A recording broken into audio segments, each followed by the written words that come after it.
This is from a map that I did, just showing Masonic lodges during the Revolutionary time period. The Freemasons were the ones who planned and carried out a large share of the American Revolution, and 33 of the 35 signers of the Declaration were Freemasons. There are over 800 fraternal organizations in this nation. Essentially all of them have been started by the Freemasons. Many religious groups and religions have been started by the Freemasons. And if we look at this Scottish Rite Journal page, we see that they say Freemasonry has a world power. And they see this in 1921, when this was written, that there was a struggle between Freemasonry and the Catholic Church. This was one of those many controlled struggles that the Illuminati has given us. Well, it's no longer that situation anymore. In 1993, in one of my newsletters, I listed hundreds of top Vatican officials and their initiation dates and their secret Masonic membership numbers. This is just a small section of the list. And here's the Catholic Church with the Illuminati all-seeing eye in it. Now there are a number of top 13 families. You've got Astor, Bundy, Collins, DuPont, Freeman, Kennedy, Lee, Onassis. Now Reynolds is not one of the top 13, but it's close up there. Rockefeller, Rothschild, Russell, and then you've got your 13th Illuminati bloodline, which is the Merovingian bloodline, which believe that they are descendants of Christ and descendants of Lucifer and the House of David. And you've got the Van Dyne family. So these are your top Illuminati families.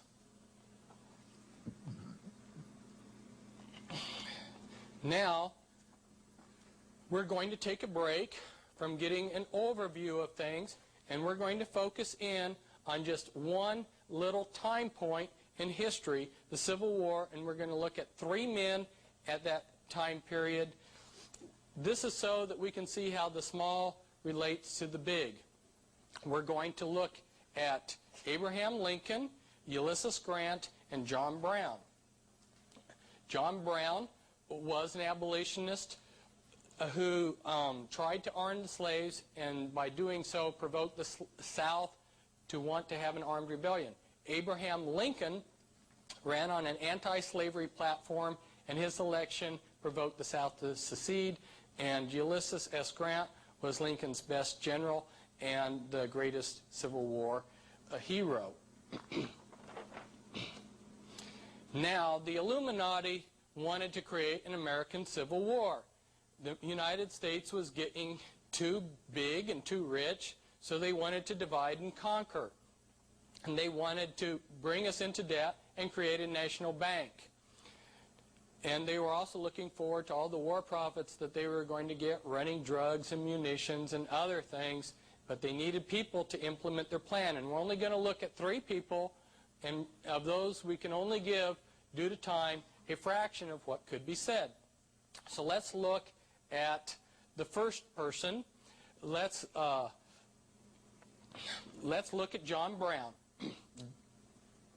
John Brown was a Rosicrucian and a Mason, and so was his father.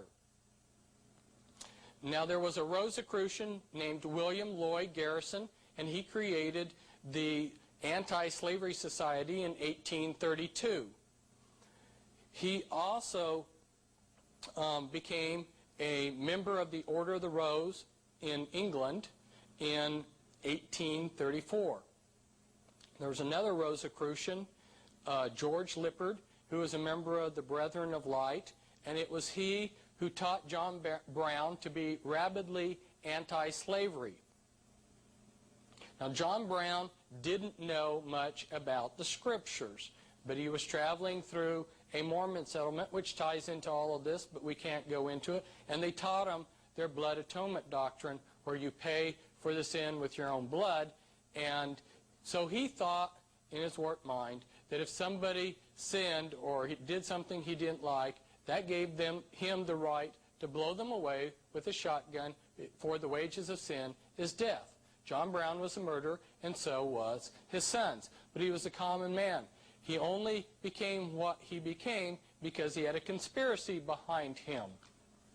Now, there was a club, the Bird Club, that met in Young's Hotel in Boston, Massachusetts. And one of the members of the Bird Club, Senator Charles Sumner, went over to Europe and visited with leading Illuminati kingpins.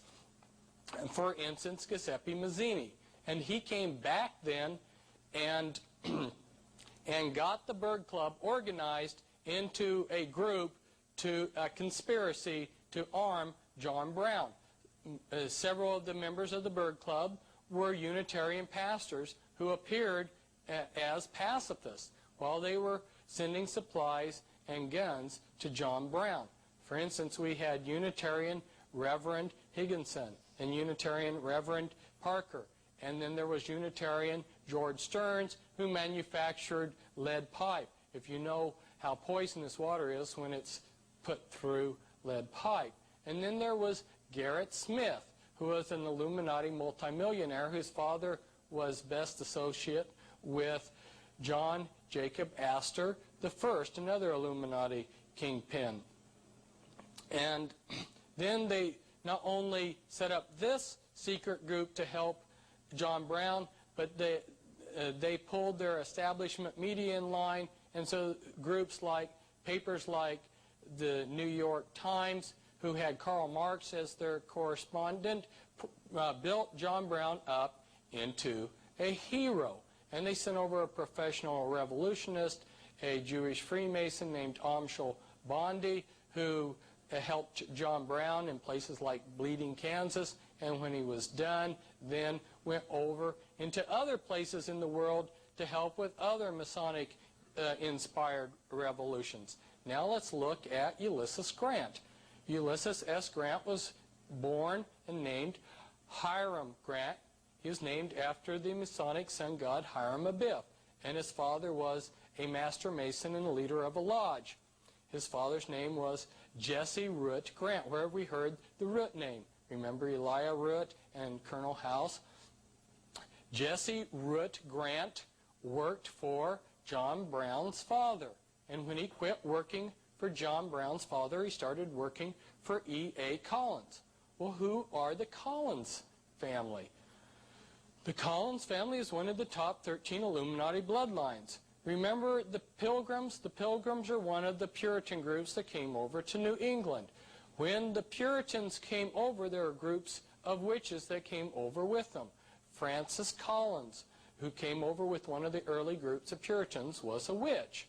These witches came over. Now remember, in New England, the state supported the churches. They taxed the people and then gave money to the churches. So it was advantageous to be an establishment, state-sponsored church. So the churches that the witches set up and belonged to, they called themselves the same names as the Puritan churches, which was Congregational and Presbyterian. But after the Civil War, around 1824, the state quit giving these churches money, and so it no longer was advantageous to continue the name, and so the witches created the Unitarian Church. Well, one of the Collins started the Unitarian Church, which in turn started Yale and Harvard. And there were Illuminati secret societies at Yale before they brought in the Order of the Skull and Bones. Now an example of a Unitarian minister who is also Illuminati is Karl Foland. He created their Bunte Jugend in Europe, and which was Illuminati front, which also operated behind another Illuminati front, the Swiss Bible Society. But when things got too hot, he came over to Harvard and taught as a Unitarian minister. There was another man that was active, noteworthy to note, James Anderson Collins.